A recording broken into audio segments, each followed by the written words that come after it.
Bulletin में सबसे पहले बात करेंगे सुप्रीम कोर्ट में पंजाब केपी इंतखाबात मुलतवी करने के खिलाफ केस की समाअत बेंच दूसरी बार टूट गया है। जस्टिस मंदोखेल ने केस सुनने से माजरत कर ली है। 4 रुकनी बेंच समाअत के लिए कोर्ट रूम पहुंचा तो जस्टिस मंदोखेल ने केस सुनने से माजरत कर ली। चीफ जस्टिस पाकिस्तान की सरबराही में 4 रुकनी बेंच कमरा अदालत पहुंचा। बेंच में जस्टिस एजाजुल एहसन, जस्टिस मुनीब अख्तर और जस्टिस मंदोखेल शामिल थे। जस्टिस अमीनुद्दीन खान ने गुज़िश्ता रोज़ केस सुनने से माजरत की थी। जस्टिस मंदोखेल ने केस सुनने से माजरत कर ली। जस्टिस जमाल खान मंदोखेल ने कहा कि जस्टिस अमीनुद्दीन खान ने केस सुनने से माजरत की। जस्टिस अमीनुद्दीन के फैसले के बाद हुक्मनामे का इंतजार था। मुझे अदालती हुक्मनामा कल घर पर मौसूल हुआ। हुक्मनामे पर मैंने अलग से नोट तहरीर किया है।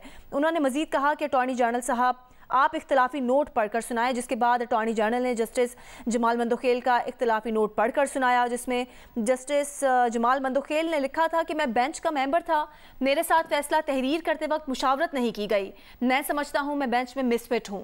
ये भी कहा कि दुआ है इस केस में जो भी बेंच हो ऐसा फैसला आए सबको जो कबूल हो, अल्लाह हमारे इदारे पर रहम करे।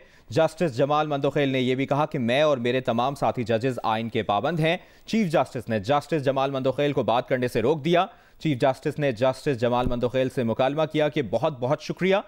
ये भी कहा कि बेंच की तश्कील से मुतालिक जो भी फैसला होगा कुछ देर बाद अदालत में बता दिया जाएगा। सुप्रीम कोर्ट कमरा अदालत नंबर 1 में 3 कुर्सियां अब लगा दी गई हैं। जस्टिस जमाल खान मंदोखेल ने यह भी कहा कि मैं कल भी कुछ कहना चाह रहा था, शायद फैसला लिखवाते वक्त मुझसे मशवरे की ज़रूरत न थी या इस काबिल नहीं समझा गया। अल्लाह हमारे मुल्क के लिए खैर करे, ये भी जस्टिस जमाल खान मंदोखेल ने कहा है। अब तक की ताज़ा और बड़ी खबर, सुप्रीम कोर्ट पंजाब केपी के इंतखाबात मुलतवी करने के खिलाफ केस की आज समाअत का वक्त 11:30 बजे का वक्त था और बेंच दूसरी बार टूट गया है जब जस्टिस जमाल मंदोखेल ने केस सुनने से माजरत कर ली। 4 रुकनी बेंच समाअत के लिए कोर्ट रूम पहुंचा तो जस्टिस जमाल मंदोखेल ने केस सुनने से माजरत की। चीफ जस्टिस ऑफ पाकिस्तान की सरबराही में 4 रुकनी बेंच कमरा अदालत पहुंचा, जिसमें जस्टिस एजाजुल एहसन, जस्टिस मुनीब अख्तर और जस्टिस जमाल खान मंदोखेल शामिल थे।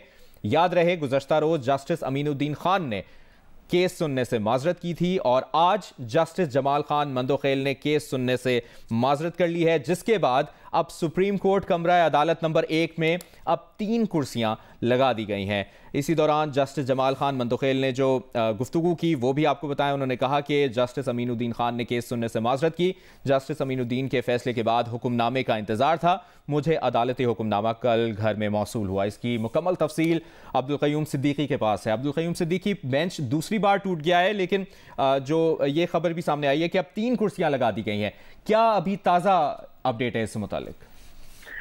जी, जो बेंच टूटा है उसके बाद से तो अब 3 ही कुर्सियां जो हैं वो फाजिल कमरा अदालत नंबर 1 के अंदर हैं। फाजिल चीफ जस्टिस का जो कमरा अदालत है, और ये पहले भी हुआ, जैसा कि इलेक्शन अज खुद नोटिस केस था उसमें भी पहले 9 लगी थी, फिर उसके बाद 5 कुर्सियां लगी थी और उसके ऊपर एक ऑर्डर आया था। और वही ऑर्डर जो है कि आया वो 4-3 का है या 3-2 का है, उसी ऑर्डर की बुनियाद के ऊपर आज भी जस्टिस जमाल मंदोखेल जो है उन्होंने ये कहा कि आज भी इस बात पर कायम है कि उनका पुराना ऑर्डर जो है वो 3-4 का है और जो कल ऑर्डर जारी किया गया है उसके ऊपर जस्टिस जमाल मंदोखेल को इसमें शामिल नहीं किया गया, उस पर मशवरा नहीं किया गया, जिसके बाद वो ये समझते हैं कि वो उनको इस बेंच का हिस्सा नहीं होना चाहिए और वो ये दुआ करते हैं कि ये जो सुप्रीम कोर्ट है आइन और कानून के मुताबिक चलती रहे और हम सब आइन के पाबंद हैं। जिसके बाद उन्होंने कहा कि मुझे नहीं लगता कि मुझे इस बेंच के अंदर बैठना चाहिए।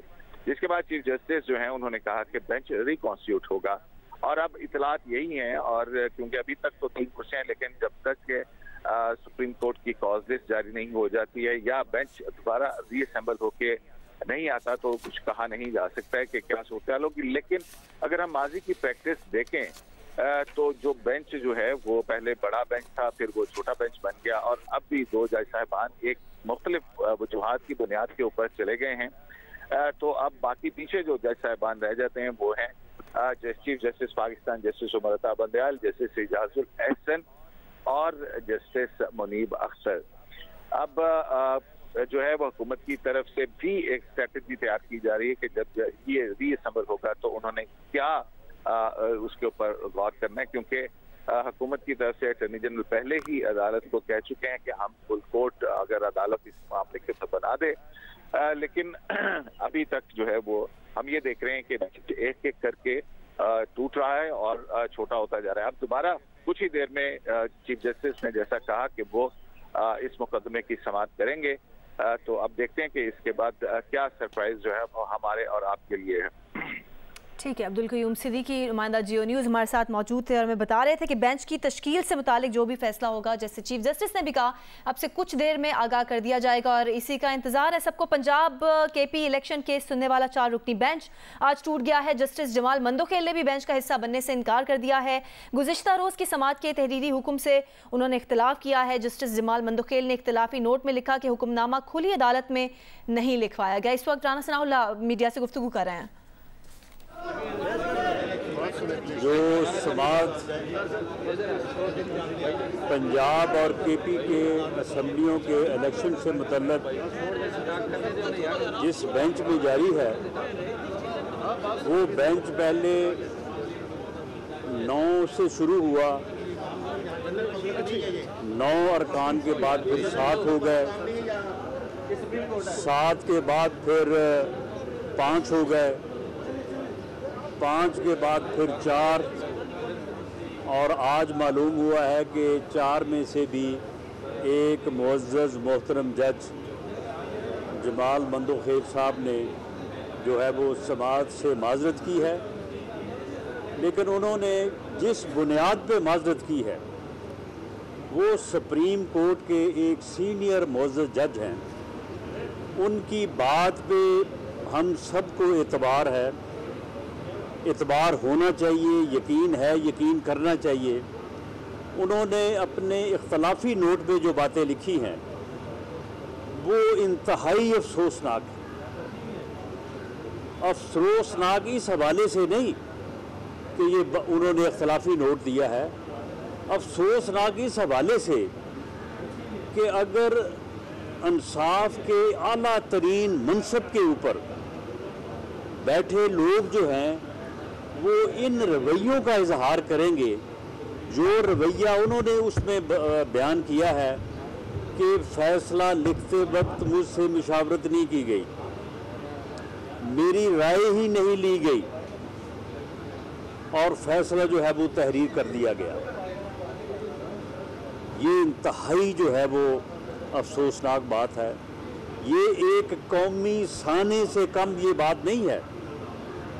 ये आज पूरी कौम को, और मैं समझता हूँ कि हमारी जो बार्स हैं, जो बार्स की मुंतखब लीडरशिप है, ये उनके लिए सबसे पहले ये एक अलमिया है कि ये बात जो है वो सामने आई है।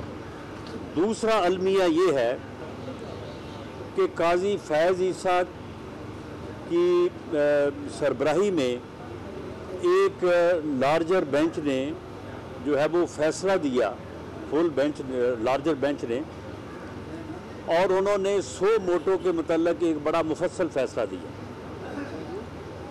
वो एक अदालत का फैसला है, वो सुप्रीम कोर्ट के एक मुअज़्ज़ज़ जज का फैसला है। कानून के एक अदना तालिब इल्म के तौर पे मैंने आज तक ये बात नहीं सुनी कि सुप्रीम कोर्ट के बेंच के फैसले को सर्कुलर के ज़रिए से जो है वो इनफेक्टिव कर दिया जाए। ये भी आज हुआ है। और रजिस्ट्रार हाई कोर्ट ने, जिसकी मैं समझता हूँ कि एक मुअज़्ज़ज़ जज या एक सुप्रीम कोर्ट के बेंच के सामने कोई हैसियत नहीं है, उनकी रजिस्ट्रार के तौर पे जो हैसियत है वो अपनी जगह पे वो काबिल इज़्ज़त हैं, लेकिन एक सुप्रीम कोर्ट के बेंच के मुकाबले में उनकी राय और उनका सर्कुलर, और उस सर्कुलर के ज़रिए से सुप्रीम कोर्ट के बेंच को जो है वो इनफेक्टिव कर दिएगा। उनके फैसले को उन्होंने कहा ये फैसला जो है ये यहाँ पे लागू होता है, वहाँ पे नहीं होता, वहाँ पे होता है, वहाँ पे नहीं होता। इसी तरह से जबकि वो फैसला जो है वो फील्ड होल्ड कर रहा है, सुप्रीम कोर्ट के उस बेंच का फैसला जो काजी फैज़ ईसा की सरबराही में कायम था, उसने जो फैसला सुनाया है वो फैसला जब तक उससे बड़ा बेंच या वो फैसला चैलेंज नहीं होता, उस वक्त तक वो फैसला फील्ड होल्ड करेगा। वो सब पे पाबंद होगा, वो एक सर्कुलर के ज़रिए से जो है वो उसको इनफेक्टिव जो है वो नहीं किया जा सकता। और अगर ये प्रैक्टिस हो तो फिर तो सर्कुलर तो फिर जारी होने शुरू हो जाएंगे। ये फिर कोई और डिवीज़न भी जो है वो सर्कुलर जो है वो जारी कर सकता है। कोई जो है वो किसी मिनिस्ट्री का जो है वो डिवीज़न वो भी सर्कुलर जारी कर सकता है। हम भी जो है वो रोज़ सर्कुलर जारी करते हैं। ये इंतहाई अफसोसनाक और एक जो है वो अलमिये की बात है। इसी तरह से ये बतौर कानून के एक तालिब इल्म के मैंने ये आज तक नहीं सुना कि कोई मुअज़्ज़ज़ जज किसी काज के ऊपर रिक्यूज़ कर जाए और उसके बाद वो दोबारा काज अगर समाअत के लिए तो दोबारा उसमें बैठ जाए। ये भी कभी नहीं हुआ। इस बेंच में जो कि 9 से शुरू हो के अब 3 पे आ गया है, इसमें एक मुअज़्ज़ज़ जज जिनका मुझे बेपनाह एहतराम है उनकी ज़ात का, लेकिन मैं उनके फ़ैसले की बात कर रहा हूँ। ये उनका फ़ैसला भी कि जब उन्होंने पहले रिक्यूज़ किया एक मरतबा, बेंच से अलहदा हुए और उसके बाद जो है वो अब ये दोबारा जब काज आया तो अब वो बेंच का जो है वो दोबारा हिस्सा है। ये चीज़ें जो हैं जिनका मैंने ज़िक्र किया है, कुछ और चीज़ें भी हैं जो इससे मुतल्लक जो है वो जिन पे ऊपर बात की जा सकती है, लेकिन मैं मुअज़्ज़ज़ चीफ जस्टिस ऑफ पाकिस्तान जो कि पूरी कौम के बड़े हैं, जिनसे पूरी कौम को तवक्को है कि वो एक बहरानी कैफियत जो एक फ़र्द वाहद ने जो फितना है, उस फितने ने 10 साल मेहनत की है। 2014 से वो शुरू हुआ है और ये 2023 में आके उस फितने ने मुल्क को इस जो है वो नहज पे ला के खड़ा कर दिया है। सियासी तौर पे बहरान, इंतज़ामी तौर पे बहरान और जुडिशरी को भी उसने बहरान में मुब्तला कर दिया। मुआशी तौर पे बहरान ये भी उसी का पैदा करता है। यानी वो फितना जो है वो एक बहरानों का मंबा है। हर बुराई, हर बहरान उससे जन्म लेता है। ये जो बहरान है जो जुडिशरी में है, जिसके ऊपर हम बात कर रहे हैं, इसका भी माखज़ वही है। हर बुराई उसी से शुरू होती है और उसी पे जाके ख़त्म होती है। अगर काजी फैज़ ईसा के ऊपर जो है वो रेफरेंस दायर ना किया जाता और काजी फैज़ ईसा की फैमिली को इन्हीं कोर्ट में और इन्हीं सड़कों पे और ये FBR की बिल्डिंग में जो है वो रुस्वा ना किया जाता, उन्हें जो है वो उन बिल्डिंगों में जो है वो रुलाया ना जाता, तो शायद बल्कि मुझे तो यकीन है कि ये बहरानी कैफियत पैदा ना होती। ये बहरानी कैफियत भी उसी फितने के जो है वो अमल का जो है वो नतीजा है। और ये जो असम्बलियों का बहरान, ये भी उसने तोड़ी है। मैं चीफ जस्टिस ऑफ पाकिस्तान से ये अपील करूँगा कि अब इस बात का जायज़ा लेना ज़रूरी हो गया है कि ये फितना जो है ये किस तरह से इस मुल्क में जो है इंट्रोड्यूस हुआ और किस तरह से पिछले 10 सालों से इस मुल्क को जो है वो बहरान दर बहरान जो है वो का शिकार कर रहा है। और ये चाहता है कि इस मुल्क में अफरा तफरी हो, इस मुल्क में अनारकी हो और खुदा ना खास्ता मुल्क का जो है वो नुकसान हो। इस बात का भी जायज़ा लें कि इसने जो 10 सालों में किया है, इसके तमाम इक़दामात और ख़ास तौर पे ये असम्बलियाँ तोड़ने का इक़दाम जो है, इसके पीछे जो है वो कौन है। ये असम्बलियाँ आइनी तौर पे नहीं तोड़ी गई। ये असम्बलियाँ दोनों जो सूबों के वज़रा आला थे उन्होंने नहीं तोड़ी। वो बेबांगे दोहल कहते रहे कि हम नहीं तोड़ना चाहते, MPs कहते रहे हम नहीं तोड़ना चाहते। ये इस फितने की धौंस थी, इसका तकब्बर था, इसकी ज़िद थी, इसका प्रोग्राम था या इसका एजेंडा था कि इसने जो है ये असम्बलियाँ तोड़ी। इस बात का जायज़ा लिया जाना चाहिए। जब ये 9 रुकनी बेंच बैठा था तो एक मुअज़्ज़ज़ जज ने ये मामला जो है वो उठाया भी था। तो मैं अब आखिर में ये अपील करूँगा तमाम मुअज़्ज़ज़ जज साहिबान से बिलअमूम और चीफ जस्टिस ऑफ पाकिस्तान से बिलखसूस।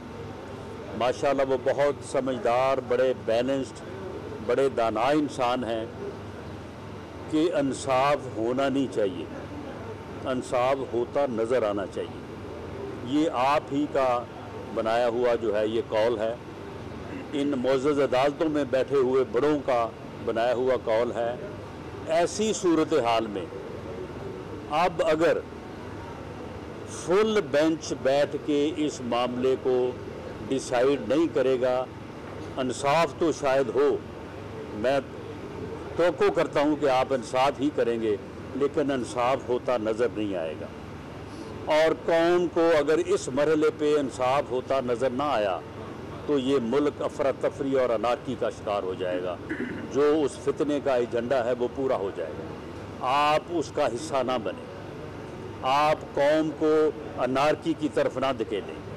आप या तो फुल बेंच बनाएं और इस मामले को जो है वो इस तरह से डिसाइड करें कि ये तमाम स्टेक होल्डर्स को, तमाम फ्री कैन को, जो भी इससे मुतल्लक हैं, उन सब के लिए विन विन पोजीशन हो, सब का इसके ऊपर कंसेंसस हो। अगर ऐसा ना हुआ तो मुझे ये खदशा है कि जिस तरह से सर्कुलर में आज ये लिखा गया है कि ये जो फैसला किया है काजी फैज़ ईसा के बेंच ने वो काबिल अमल नहीं है, तो मुझे ये खदशा है कि फिर ऐसा होने वाला जो फ़ैसला है वो फिर काबिल अमल नहीं होगा, वो फिर एक और नए बहरान को जो है वो जन्म देगा और मुल्क को जो है वो मज़ीद उस तरफ धकेलेगा जो कि उस फितने का जो है वो एजेंडा है। बहुत शुक्रिया।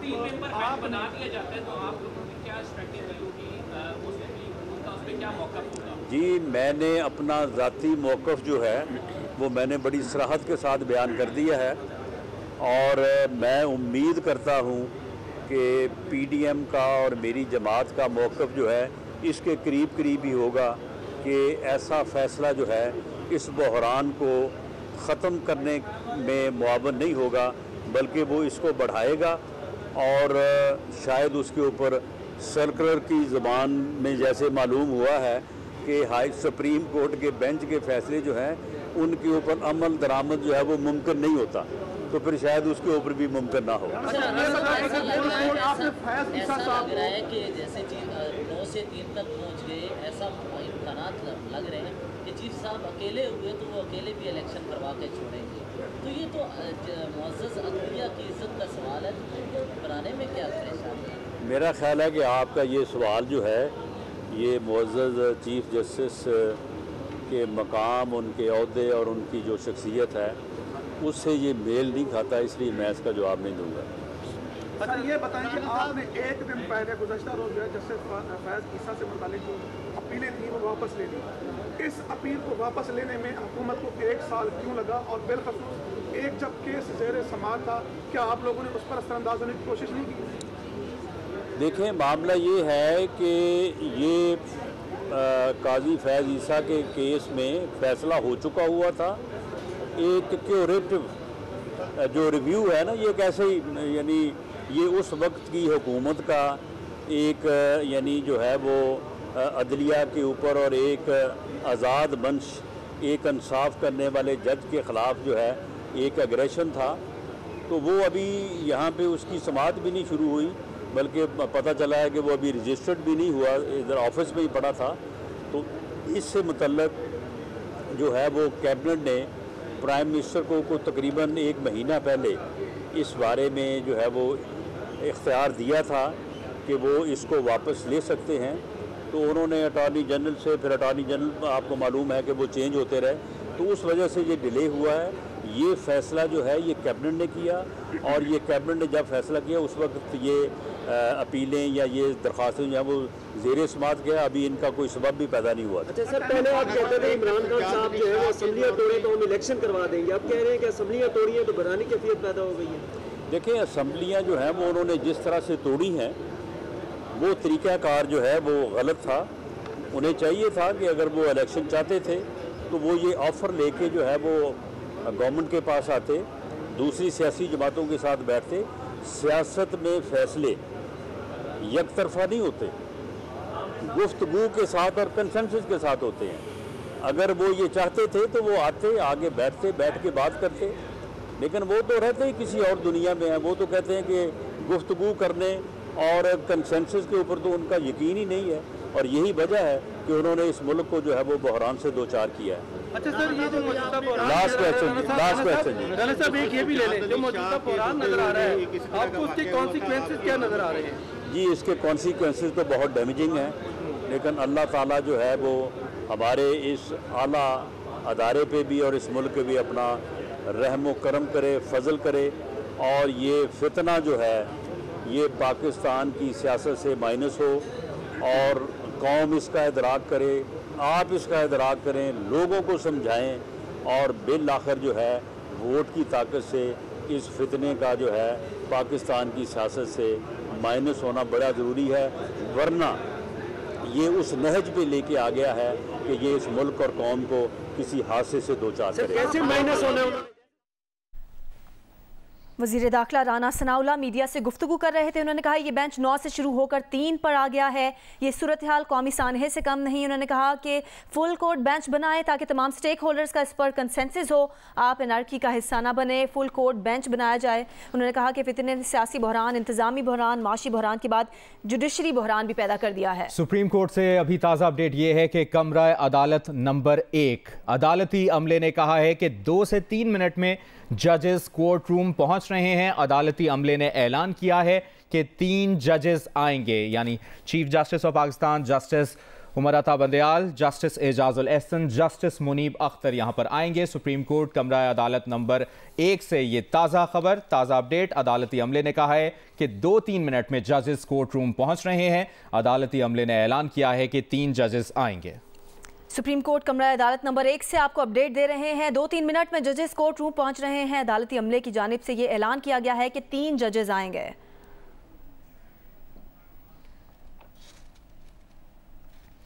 और अभी आपको बताएं कि पंजाब और केपी इंतखाबात केस में गुज़िश्ता रोज़ की समाअत का तहरीरी हुक्मनामा जारी किया गया है। हुक्मनामे के मुताबिक बेंच के 3 अरकान जस्टिस अमीनुद्दीन के मौक़िफ़ से इख्तलाफ रखते हैं। जस्टिस अमीनुद्दीन की अपने फैसले की रोशनी में समाअत जारी रखने से माजरत। हुक्मनामे में कहा गया है कि chief justice Ijaz, justice Munib के मुताबिक समाअत जारी रखी जा सकती है। हुक्मनामे में जस्टिस जमाल मंदोखेल की समाअत जारी रखने या न रखने पर कोई राय शामिल नहीं है। पंजाब और केपी के इंतखाबात केस गुज़श्ता रोज़ की समाअत का जो तहरीरी हुक्मनामा जारी किया गया, उस हुक्मनामे के मुताबिक बेंच के 3 अरकान जस्टिस अमीनुद्दीन के मौक़िफ़ से इख्तलाफ रखते हैं। जस्टिस अमीनुद्दीन ने अपने फैसले की रोशनी में समाअत जारी रखने से माजरत की। हुक्मनामे में लिखा गया, और chief justice Ijaz, justice Munib के मुताबिक समाअत जारी रखी जा सकती है। हुक्मनामे में जस्टिस जमाल मंदोखेल की समाअत जारी रखने या न रखने पर कोई राय शामिल नहीं है। गुज़िश्ता रोज़ की समाअत के तहरीरी हुक्मनामे के मुताबिक बेंच के 3 अरकान जस्टिस अमीनुद्दीन के मौक़िफ़ से इख्तलाफ रखते हैं। पंजाब और केपी के इंतखाबात में ताख़ीर पर सुप्रीम कोर्ट में समाअत से मुतालिक ताज़ा अपडेट यह है कि अदालती अमले ने कहा है कि केस की समाअत नमाज जुमा के बाद 2 बजे होगी। तकरीबन 1.5 घंटे बाद इस समाअत का आगाज होगा। सुप्रीम कोर्ट कमरा अदालत नंबर 1 से ये ताज़ा खबर, ताज़ा अपडेट। अदालती अमले की जानिब से ये ऐलान किया गया है कि केस की समाअत नमाज जुमा के बाद 2 बजे होगी, जिसमें 3 जजेस आएंगे, और जिनमें chief justice of Pakistan justice Umar Ata Bandial, justice Ijazul Ehsan और जस्टिस मुनीब अख्तर शामिल हैं। ये अदालती अमले ने ऐलान किया है। इससे पहले अदालती अमले ने कहा था कि 2-3 मिनट में जजेस कोर्ट रूम पहुंच जाएंगे। पंजाब और केपी इंतखाबात में ताख़ीर पर सुप्रीम कोर्ट में समाअत होगी। केस की समाअत नमाज जुम्मा के बाद अब 2 बजे होगी। अदालती अमले ने ऐलान किया है।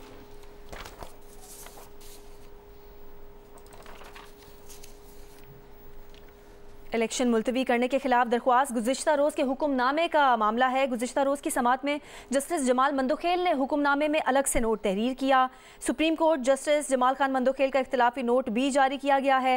हुक्मनामा खुली अदालत में नहीं लिखवाया गया। जस्टिस जमाल खान मंदोखेल ने अपने इख्तिलाफी नोट में कहा है कि हुक्मनामा तहरीर करते वक्त मुझसे मुशावरत नहीं की गई। जस्टिस फाइज़ ईसा के फैसले का खुली अदालत में जायज़ा लिया जाए।